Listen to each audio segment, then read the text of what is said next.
The crisp evening air carried the distant sounds of laughter and chatter as Jamal stepped out of the library, his mind still buzzing with the information he'd absorbed during his study session.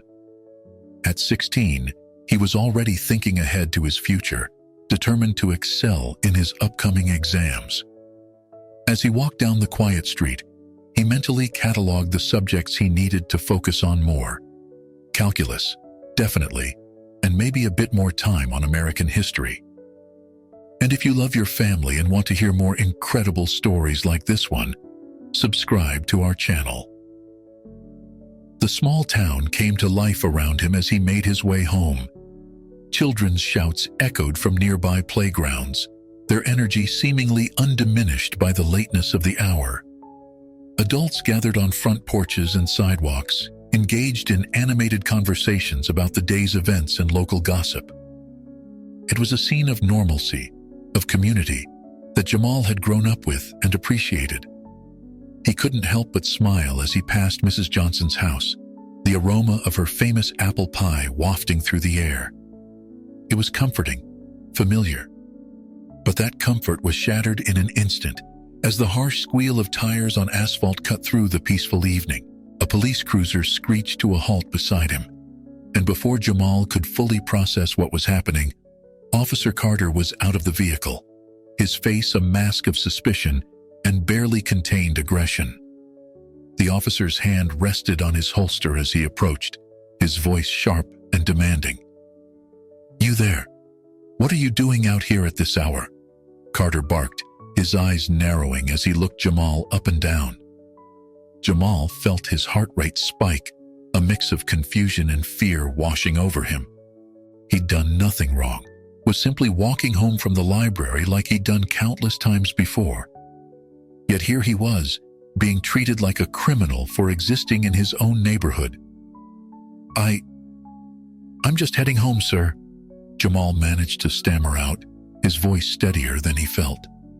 "I was at the library studying for my exams." Carter's expression didn't soften. If anything, it grew more severe. "Library, huh? Likely story. Let's see some ID now." As Jamal reached for his wallet, he couldn't help but notice how the atmosphere around them had changed. The laughter and chatter had died down, replaced by a tense silence. He could feel the eyes of neighbors watching the scene unfold, some with concern, others with a resigned familiarity that spoke volumes about the frequency of such encounters. The weight of the moment pressed down on Jamal. This wasn't just about him anymore.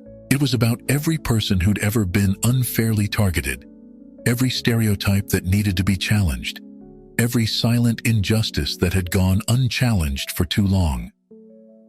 As he handed over his ID, Jamal knew that what happened next would define not just his evening, but potentially the course of his life and the lives of those around him. As Jamal handed over his ID, he tried to explain himself further, his words coming out in a rush. "Officer, I can assure you, I'm just on my way home. I've been at the library all evening, studying for my calculus exam. You can call them to verify if you'd like." But Carter wasn't listening. His eyes, cold and dismissive, scanned the ID before snapping back to Jamal's face. "Sure, kid. And I suppose you just happen to be taking the scenic route home, right? Through an area known for drug activity?" Jamal felt a surge of indignation. This was his neighborhood, the streets he'd grown up on. The idea that his mere presence here could be considered suspicious was infuriating. "Sir, I live just 2 blocks from here. This is the most direct route from the library to my house." Carter's expression darkened, his voice rising. "Don't get smart with me, boy. I've dealt with your type before. Always got an excuse. Always think you're above the law." The officer's words stung, each one a reminder of the prejudices Jamal had faced his entire life. He could feel his anger rising, threatening to overflow. But he fought to keep his composure, knowing that losing control would only make the situation worse. "Officer, please," Jamal said, struggling to keep his voice steady. "I'm not trying to cause any trouble. I'm just trying to get home." But Carter wasn't having it. In a sudden burst of movement, he grabbed Jamal by the arm, roughly spinning him around and slamming him against the police cruiser. The impact knocked the wind out of Jamal, leaving him gasping. "Hands on the car, feet apart," Carter barked, his voice filled with a mix of authority and something darker, almost like satisfaction. As Jamal complied, his cheek pressed against the cold metal of the car, he felt a wave of helplessness wash over him. This wasn't right, wasn't fair. But what could he do? Any resistance would only escalate the situation, potentially putting his life in danger. Unbeknownst to Jamal, the commotion had caught the attention of several neighbors. Phones were pulled out. Cameras started rolling, capturing the unfolding injustice. Among those alerted was Mrs. Thompson, Jamal's mother. Sitting at home, anxiously checking the clock and wondering why her son was late, Mrs. Thompson's phone buzzed with a flurry of incoming messages. Her heart sank as she read them, each one painting a picture of the scene unfolding just blocks away. "OMG, Lisa, the cops have Jamal. Someone needs to do something. This isn't right. It's that Officer Carter again. He's always targeting our boys." With shaking hands, Mrs. Thompson grabbed her keys and rushed out the door. Her mind raced with fear and anger. This was her worst nightmare come to life. The very thing she and her husband had warned Jamal about, had tried to protect him from. As she hurried down the street, her thoughts turned to Marcus, Jamal's father. He needed to know what was happening, needed to be here. But right now, her focus was singular. Get to Jamal. Protect her son. The tension in the air was palpable as Mrs. Thompson rounded the corner, the flashing lights of the police cruiser illuminating the night. She could see Jamal, pressed against the car, and Officer Carter, his stance aggressive and threatening. The sight made her blood boil, but she forced herself to remain calm. One wrong move could make this already dangerous situation even worse. As she approached, Mrs. Thompson steeled herself for what was to come. This confrontation was about more than just tonight. It was about years of injustice, of fear, of silent suffering, and she was determined that it would end here, now, with her son. Officer Carter's demeanor shifted subtly as he examined Jamal's ID more closely. His eyes widened slightly, a flicker of recognition passing across his face. "Thompson, you're Marcus Thompson's boy?" Jamal nodded, a mix of relief and wariness washing over him. His father's reputation as a civil rights attorney was well known in the community. But would it help or hurt him in this situation? The tension in the air seemed to thicken as Carter processed this information. His grip on Jamal's arm loosened slightly, but his stance remained defensive. It was clear he was reassessing the situation, weighing his options. Sensing a shift in the dynamic, Jamal decided to seize the moment. Taking a deep breath, he turned to face Carter, his voice steady despite the fear still coursing through him. "Officer Carter, I understand you're just doing your job, but I need you to understand something too. What's happening right now? This isn't an isolated incident." Carter's expression hardened, but he didn't interrupt. Emboldened, Jamal continued, "Every day, my friends and I face this kind of suspicion, this automatic assumption that we're up to no good. We're just trying to live our lives, to get an education, to build a future. But how can we do that when we're constantly being treated like criminals?" As Jamal spoke, a small crowd had begun to gather at a respectful distance. Among them, Mrs. Thompson had arrived, her heart racing as she watched the scene unfold. She wanted nothing more than to rush to her son's side, but she held back, recognizing the importance of the moment Jamal was creating. Carter's internal conflict was visible on his face. His training, his years of experience, and his ingrained biases were battling with the undeniable truth of Jamal's words. He glanced around, suddenly acutely aware of the watching eyes, the recording phones. "Look, kid," Carter began, his voice gruff but lacking its earlier aggression. "You've got to understand. This job, it's not easy. We see a lot of bad stuff out here. Sometimes it's hard to know who to trust." Jamal nodded, acknowledging Carter's words while standing his ground. "I get that, sir, but that's exactly the problem. When you automatically assume the worst about people who look like me, you're not just making our lives harder. You're missing out on the chance to actually protect and serve the whole community."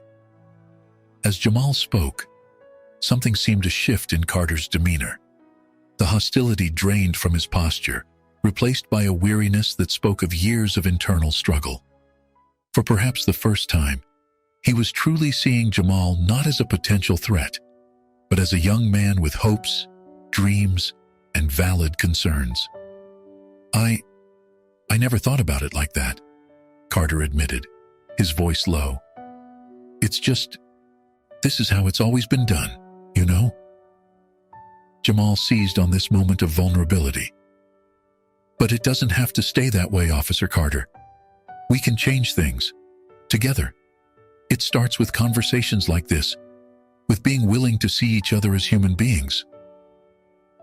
As the tension of the moment began to dissipate, Mrs. Thompson finally approached, placing a protective hand on Jamal's shoulder.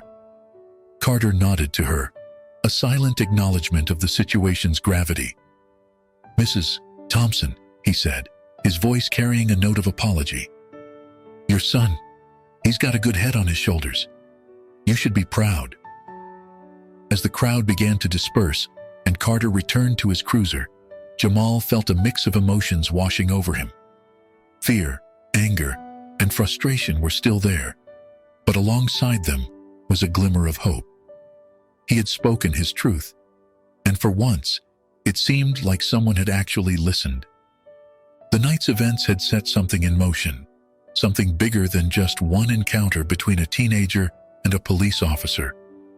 As Jamal and his mother walked home, both knew that this was just the beginning of a longer, more challenging journey towards justice and understanding in their community. The walk home was silent, the weight of the evening's events hanging heavily between Jamal and his mother. As they approached their house, Mrs. Thompson's grip on her son's hand tightened, a physical manifestation of her fear and relief. Stepping through the front door, the familiar warmth of home washed over Jamal, but it couldn't quite dispel the lingering tension. His mother's face was a canvas of emotions, worry lines etched deeply around her eyes, her lips pressed into a thin line of concern. "Jamal," she began, her voice barely above a whisper. "Are you okay? Did he hurt you?" Jamal shook his head, trying to reassure her. "I'm fine, Mom. Just shaken up, I guess." Mrs. Thompson pulled her son into a tight embrace, her body trembling slightly. When she pulled back, there were tears in her eyes, but also a fierce determination. "We need to talk about this, over dinner. Your father should be home soon." As they moved to the kitchen, the routine of preparing dinner provided a semblance of normalcy, but the usual chatter was replaced by a heavy silence, broken only by the sounds of chopping vegetables and sizzling pans. Finally, as they sat down to eat, Mrs. Thompson broke the silence. "Jamal, I'm so proud of how you handled yourself tonight, but I'm also terrified. This world, it's not always kind to young men who look like you." Jamal nodded, pushing his food around his plate. "I know, Mom, but what am I supposed to do? Just accept it? Live in fear?" Mrs. Thompson reached across the table, grasping her son's hand. "No, baby, never that. You have a voice, a powerful one. What you did tonight, speaking up to Officer Carter, that took courage, and it's exactly what we need more of."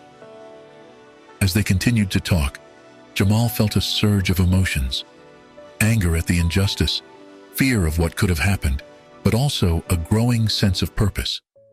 His mother's words resonated deeply, reminding him of all the discussions they'd had about civil rights, about the importance of standing up for what's right. "You think it made a difference?" Jamal asked, his voice small. "Talking to Officer Carter like that?" Mrs. Thompson smiled, a mix of pride and sadness in her eyes. I do. Change doesn't always come in big, dramatic moments. Sometimes it's in these small interactions, these moments of connection and understanding. You planted a seed tonight, Jamal, and we're going to nurture it. The sound of the front door opening interrupted their conversation. Marcus Thompson's voice called out, I'm home. As he entered the kitchen, Marcus immediately sensed the tension in the air. His eyes darted between his wife and son, concern etching itself across his features. What happened? Is everything okay? Mrs. Thompson took a deep breath, preparing to recount the evening's events. But before she could speak, Jamal straightened in his chair, meeting his father's gaze. Dad, he said, his voice steady. We need to talk. Something happened tonight, and I think it's time we did something about it. Not just for me, but for everyone in our community who's ever felt afraid or powerless. Marcus sat down, his expression a mix of concern and pride. As Jamal began to recount the evening's events, the Thompson family knew that this dinner conversation would be the start of something much bigger than they could have imagined. A movement was beginning, right there at their kitchen table, and it would soon ripple out to touch the entire community. The next morning, the Thompson household was a hive of activity. Marcus, energized by Jamal's account of the previous night's events, had spent most of the night making phone calls and sending emails. By breakfast, he had already arranged for a community meeting to discuss police brutality and racial profiling. We're going to hold it at the community center this weekend, Marcus explained over coffee. I've reached out to some of my colleagues in civil rights law, and they're on board to help facilitate the discussion. Jamal listened intently, a mix of excitement and nervousness churning in his stomach. The events of the previous night still felt surreal, but the rapid-fire planning happening around him made it all too real. Do you think people will actually show up? Jamal asked, voicing the doubt that had been nagging at him. Mrs. Thompson placed a reassuring hand on her son's shoulder. Honey, what happened to you last night? It's not an isolated incident. People are angry, they're scared, and they're ready for change. They just need a platform, a way to come together and make their voices heard. As the day progressed, word of the upcoming meeting spread like wildfire through the community. Jamal's phone buzzed constantly with messages from friends and classmates, all expressing a mix of concern for his well-being and enthusiasm for the meeting. During lunch at school, Jamal found himself surrounded by a group of his peers, all eager to hear his story firsthand and to discuss what could be done. We should organize a march, suggested Maya, one of Jamal's classmates. A peaceful protest to show that we're united against police brutality. The idea caught fire immediately. Soon the lunch table was abuzz with suggestions and plans. Jamal, initially overwhelmed by the sudden attention, found himself swept up in the energy and passion of his peers. A march could work, he said, his confidence growing with each word. But we need to make sure it's done right, peaceful, organized, with a clear message. As the school day ended, Jamal rushed home, eager to share the ideas that had been brewing all day. He found his parents in the living room, surrounded by papers and laptops, deep in planning mode. Dad, Mom, Jamal said, slightly out of breath from his rush home. I think we should organize a march, a peaceful one, to coincide with the community meeting, to show that it's not just about talking, but about taking action too. Marcus and Mrs. Thompson exchanged a look, a mix of pride and concern evident in their eyes. A march is a big undertaking, son, Marcus said carefully. It comes with risks, especially given the current climate. Are you sure you're ready for that kind of responsibility? Jamal took a deep breath, his resolve strengthening. I am, Dad. I know it's not going to be easy, but this is important. We can't just talk about change. We need to show that we're willing to stand up for it. Mrs. Thompson nodded, a proud smile spreading across her face. He's right, Marcus, and we'll be there to support him every step of the way. With that, the Thompson family dove into planning mode. The next few days were a whirlwind of activity. Jamal and his friends worked on creating posters and banners for the march, their dining room table becoming a makeshift art studio. The slogans they chose were powerful yet peaceful: United for Justice, Community over Brutality, Walk with Us for Change. Meanwhile, Marcus leveraged his connections to ensure proper permits were obtained for the march and to coordinate with local authorities to ensure safety. Mrs. Thompson reached out to community leaders, faith groups, and local businesses, building a coalition of support. As the day of the community meeting and march approached, the excitement in the town was palpable. Local news outlets picked up the story, interviewing Marcus and even requesting to speak with Jamal. At first, Jamal was hesitant to step into the spotlight, but with encouragement from his parents, he agreed to a brief interview. Standing in front of the camera, Jamal felt a mix of nervousness and determination. "This march isn't just about me or what happened to me," he said, his voice steady. "It's about every person who's ever felt afraid or powerless in their own community. We're marching for justice, for understanding, and for change." The night before the big day, Jamal sat in his room, putting the finishing touches on the speech he planned to deliver at the march. His hands shook slightly as he wrote, the weight of responsibility settling on his young shoulders. But as he looked at the finished product, a sense of pride washed over him. He was ready to use his voice, to stand up not just for himself, but for his entire community. As he drifted off to sleep that night, Jamal couldn't help but wonder how Officer Carter would react to the march. Would he see it as a threat, or as an opportunity for understanding? Little did Jamal know, Carter was having his own internal struggle, one that would play a crucial role in the events to come. The day of the march dawned bright and clear, as if the weather itself was endorsing their cause. Jamal woke early, a mix of excitement and nerves churning in his stomach. As he got dressed, carefully choosing a crisp white shirt and dark jeans, he could hear the bustle of activity downstairs, his parents preparing for the day ahead. Breakfast was a hurried affair, with Marcus going over last-minute details and Mrs. Thompson making sure everyone had water bottles and snacks for the long day ahead. As they were about to leave, Marcus put a hand on Jamal's shoulder, his eyes serious. "Son, I want you to remember something today," he said. "What we're doing, it's important. But it's also just the beginning. Real change takes time, persistence, and courage. No matter what happens today, I want you to know how proud we are of you for taking this stand." Jamal nodded, swallowing past the lump in his throat. "Thanks, Dad. I won't let you down." As they arrived at the community center, Jamal was amazed by the scene that greeted them.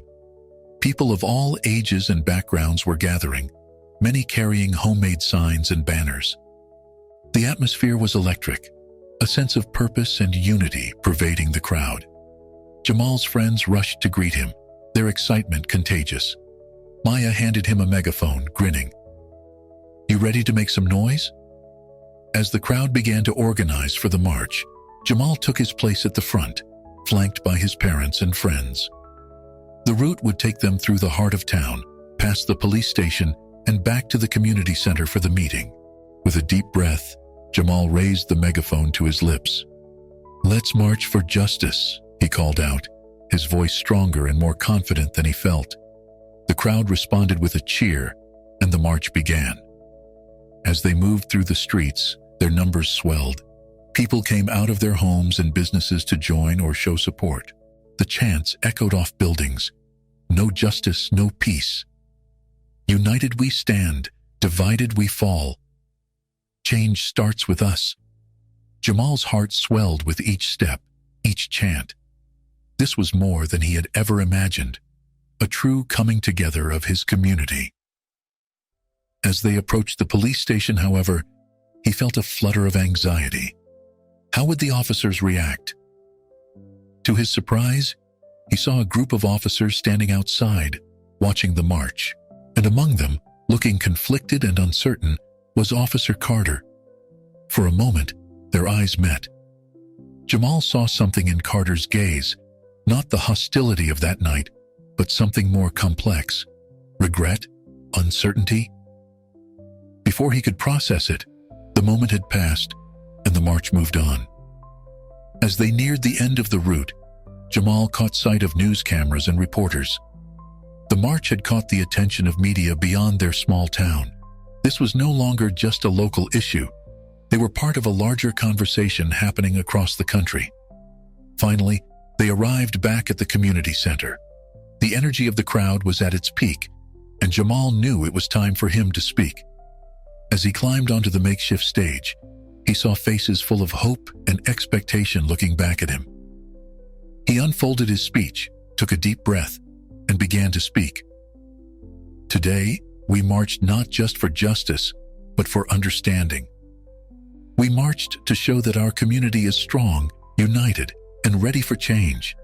But this march is just the beginning. As Jamal's words rang out over the crowd, he didn't notice Officer Carter slipping into the back of the gathering, listening intently. The seeds of change had been planted, and they were about to bear unexpected fruit. In the days following the march, a palpable shift could be felt in the community.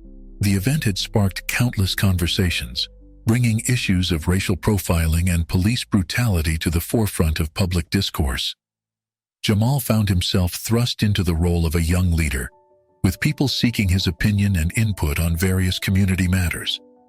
At a follow-up meeting held at the community center, Jamal sat at the front of the room alongside his father and other community leaders.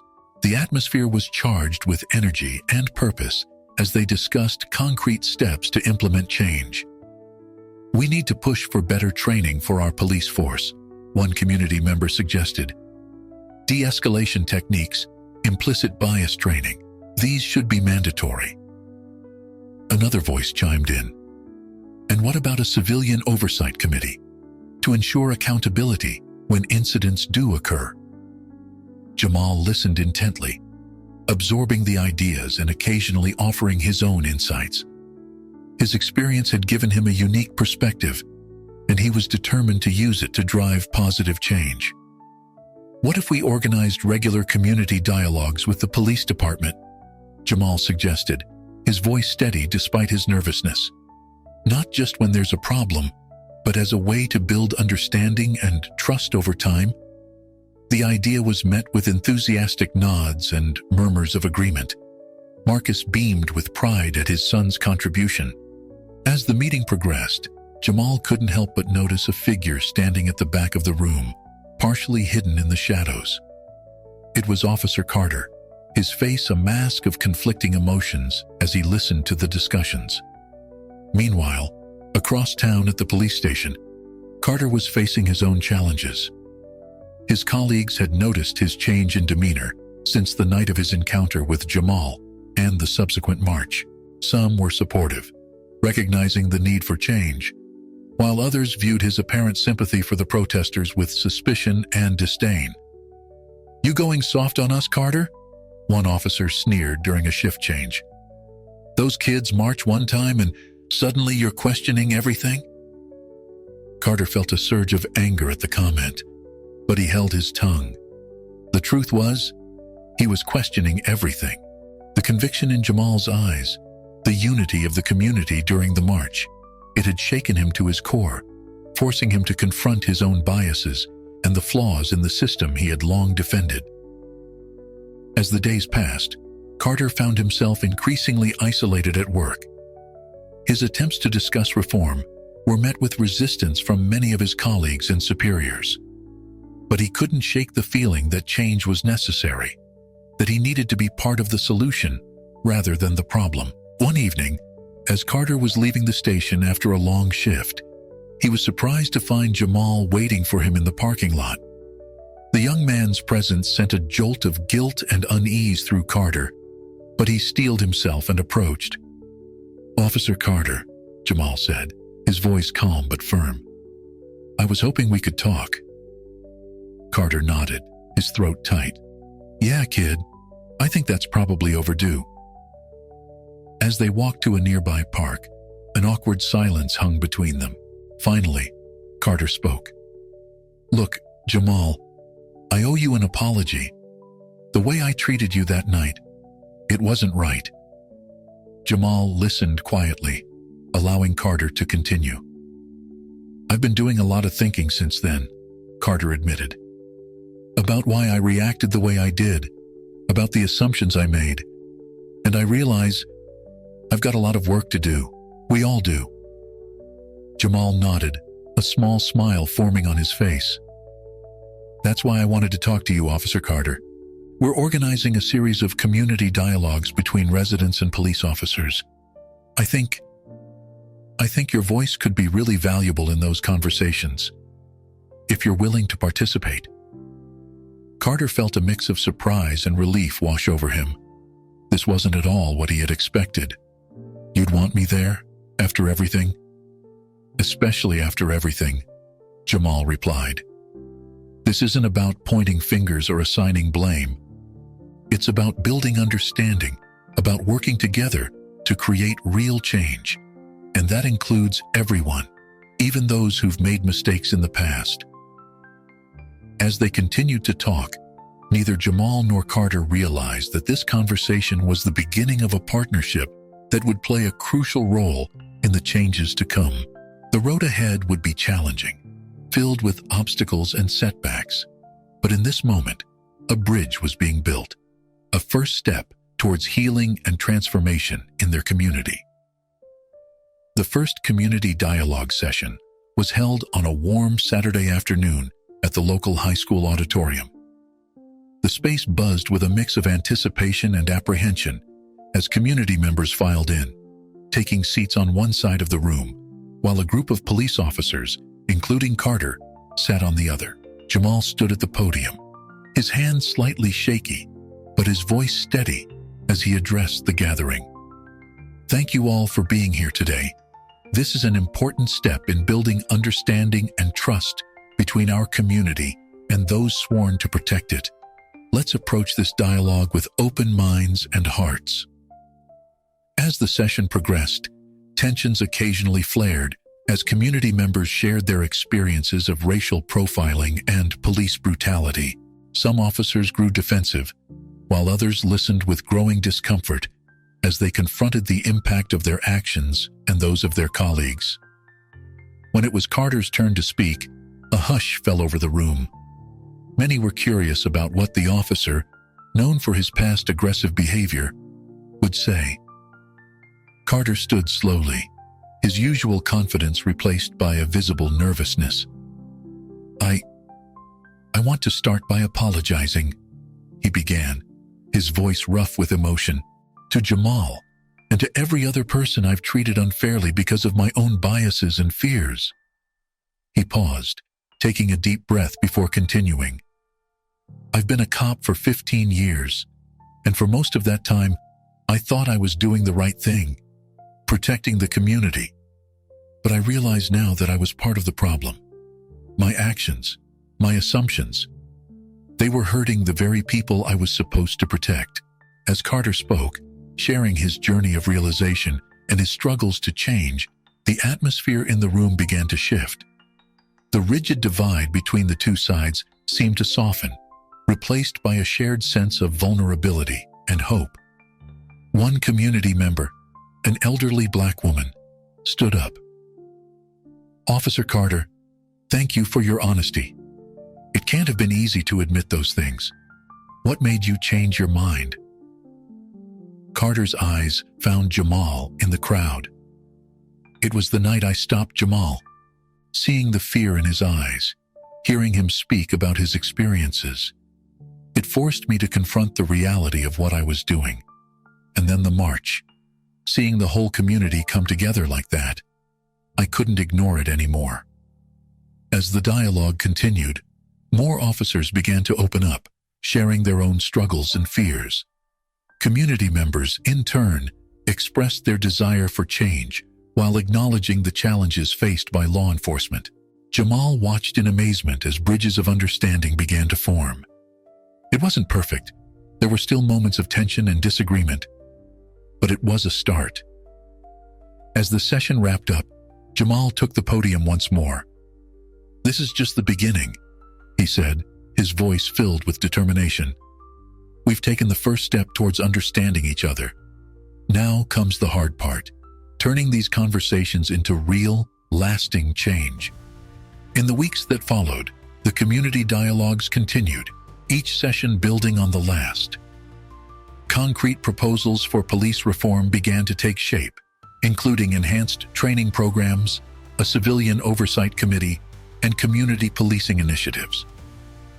Carter, inspired by the dialogues, took on a leadership role in implementing these changes within the department. He faced resistance from some colleagues, but found allies in others who were also ready for change. One evening, as Jamal was leaving a planning meeting for the next dialogue session, he found Carter waiting for him outside. "Jamal," Carter said, a hint of a smile on his face, "I wanted to thank you for giving all of us, the chance to be part of this change. It's not easy, but it's necessary." Jamal nodded, feeling a sense of pride and hope. "We're all learning and growing together, Officer Carter. That's what this is all about." As they parted ways, both Jamal and Carter felt a renewed sense of purpose. The road ahead would be long and challenging, but they were no longer walking it alone. A community was coming together, united in the pursuit of justice and understanding. As weeks turned into months, the momentum for change in the community showed no signs of slowing down. The regular dialogues between residents and police officers had evolved into working groups, tackling specific areas of concern and developing actionable plans for reform. Jamal, now a recognized young leader in the community, found himself juggling his newfound responsibilities with his schoolwork and college applications. His experiences had shaped his goals, and he was now considering a future in law or public policy. One afternoon, as Jamal was leaving a meeting at the community center, he noticed a group of officers huddled near the entrance, engaged in a heated discussion. Among them was Carter, his face etched with concern. As Jamal approached, he caught snippets of their conversation. Internal affairs, investigation, past conduct. Carter looked up, noticing Jamal. With a tired smile, he excused himself from the group and walked over. "Everything okay, Officer Carter?" Jamal asked, unable to hide the worry in his voice. Carter sighed, running a hand through his graying hair. "Internal Affairs is conducting a thorough investigation into past complaints against officers in our department. It's necessary, but it's stirring up a lot of old wounds." Jamal nodded, understanding the weight of the situation. The push for accountability was crucial, but it also meant confronting painful truths and potentially fracturing the progress they'd made. "How are you holding up?" Jamal asked, genuine concern in his voice. Carter's shoulders slumped slightly. "I'm not going to lie, Jamal. It's tough. My past actions are under scrutiny, as they should be.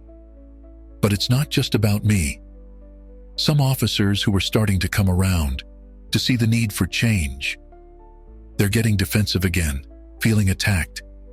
As they talked, Jamal couldn't help but notice the toll the past months had taken on Carter. The officer looked tired, the lines on his face deeper than before, but there was also a resolute set to his jaw, a determination in his eyes that hadn't been there in the beginning. Later that evening, as Jamal recounted the conversation to his parents over dinner, a somber mood settled over the Thompson household. "It was bound to happen," Marcus said, his voice a mix of resignation and determination. "Real change doesn't come without pain. We're digging up years of systemic issues. It's going to be messy." Mrs. Thompson reached out, squeezing Jamal's hand. "How are you feeling about all this, honey? It's a lot to handle, especially with everything else you have going on." Jamal was quiet for a moment, considering. "It's overwhelming sometimes," he admitted. "But then I think about that night, about how scared and angry I felt. and I know that what we're doing is important, no matter how hard it gets." As they continued their discussion, the doorbell rang. Marcus went to answer it, returning moments later with a grim expression and an envelope in his hand. "Jamal," he said, his voice tight. "This was hand-delivered. It's a warning, telling us to back off, to stop pushing for these changes." A chill ran through the room as the implications sank in. The letter was unsigned, but the message was clear. Not everyone in the community was happy with the changes being pushed for, and some were willing to resort to intimidation tactics. Mrs. Thompson's face paled as she read the letter. "We need to report this to the police," she said, her voice shaking slightly. Marcus nodded, already reaching for his phone. "I'll call Chief Roberts directly. He needs to know about this." As his parents sprung into action, Jamal sat at the table, a mix of emotions washing over him. Fear, anger, and a renewed determination battled within him. This threat was proof that their efforts were making a real impact, rattling those who benefited from the old system. The next few days were tense. Extra patrols were assigned to the Thompsons' neighborhood, and Jamal found himself constantly looking over his shoulder. At school, whispers followed him through the hallways as word of the threat spread. Despite the pressure, Jamal refused to back down. If anything, the threat had strengthened his resolve. At the next community dialogue session, he addressed the issue head-on. "We've received threats," Jamal announced to the gathered crowd, his voice steady despite his nerves. "There are those who want us to stop, who want to maintain the status quo. But we won't be silenced. Our cause is just, and we will continue to push for the changes our community needs." The room erupted in applause and shouts of support. Carter, sitting in the front row, nodded solemnly, a mix of pride and concern in his eyes. As the weeks passed, the pressure continued to mount. More anonymous threats trickled in, not just to the Thompsons, but to other vocal supporters of the reform movement. The investigation into past police conduct intensified, creating a rift within the department. Carter found himself increasingly isolated at work. Many of his colleagues viewed him as a traitor, someone who had turned his back on his brothers in blue. The stress began to take its toll, and rumors started circulating about his fitness for duty. One evening, as Carter was leaving the station after a particularly grueling shift, he found Jamal waiting for him in the parking lot. "Officer Carter," Jamal said, concern evident in his voice. "I heard about what's been happening at the station. I wanted to check in, see how you're doing." Carter sighed, the weariness clear on his face. "It's tough, Jamal. I knew there would be pushback, but sometimes I wonder if it's worth it." Jamal stepped closer, his voice low, but intense. "It is worth it, Officer Carter. What you're doing, standing up for what's right even when it's hard, that's real courage. You're showing that change is possible, that good cops can acknowledge past mistakes and work to be better." Carter looked at Jamal, seeing not just the teenager he had wrongly profiled months ago, but a young leader, wise beyond his years. "Thanks, kid. I needed to hear that." As they parted ways, neither of them noticed the figure watching from the shadows, a phone held up to capture their interaction. The next morning, the local news exploded with a story. Corrupt cop conspires with protest leader. The grainy photo of Jamal and Carter talking in the parking lot was plastered across screens, accompanied by wild speculation and accusations. The backlash was immediate and fierce. Carter was placed on administrative leave pending an investigation. Jamal found himself at the center of a media firestorm, his motives questioned and his character attacked.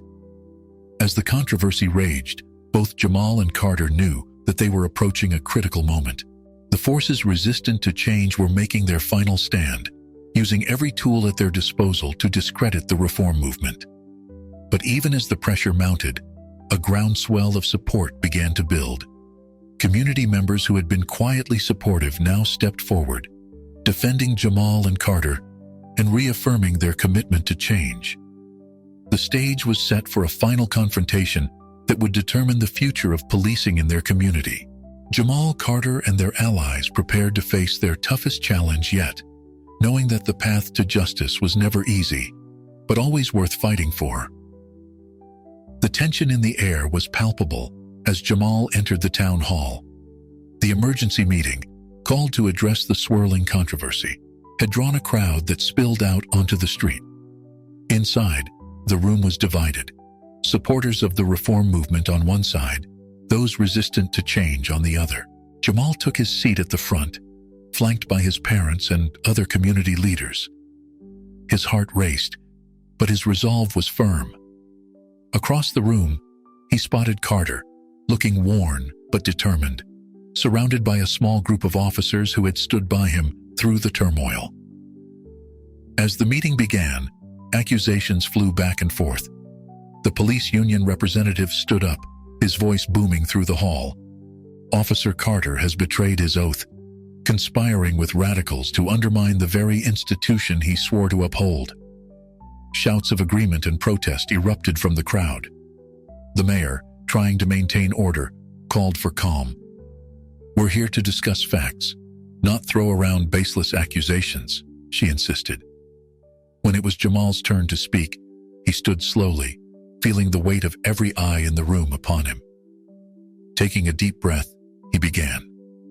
"I stand before you today, not as a radical, not as an enemy of law enforcement, but as a young man who believes in the possibility of change," Jamal said, his voice steady and clear.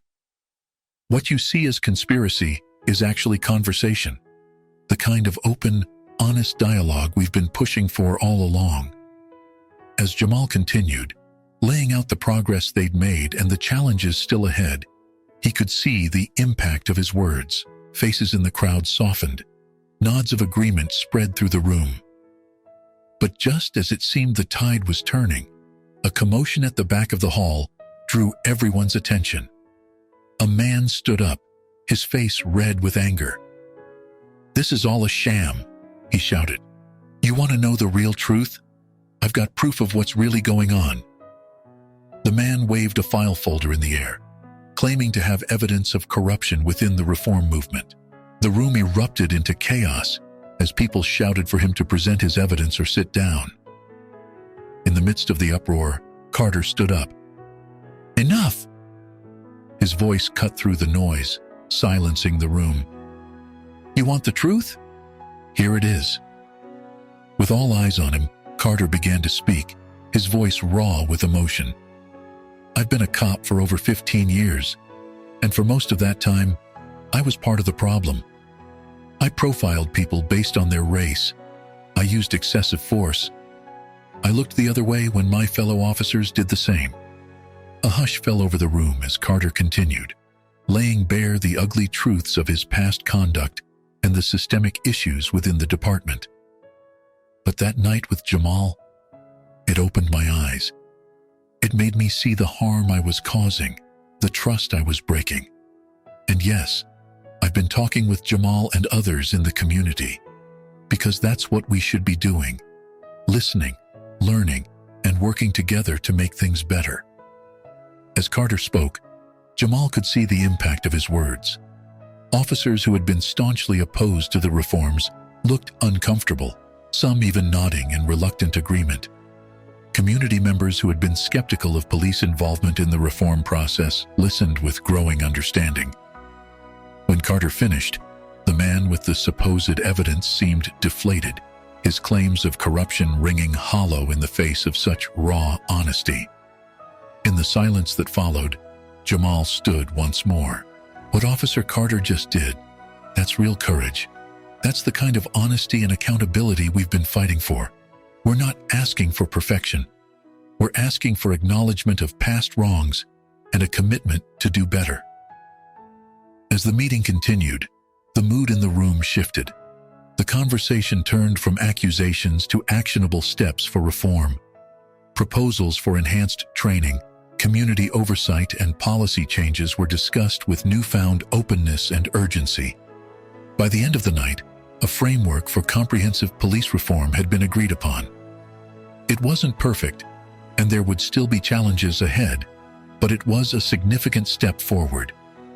As the crowd began to disperse, Jamal found himself face to face with Carter.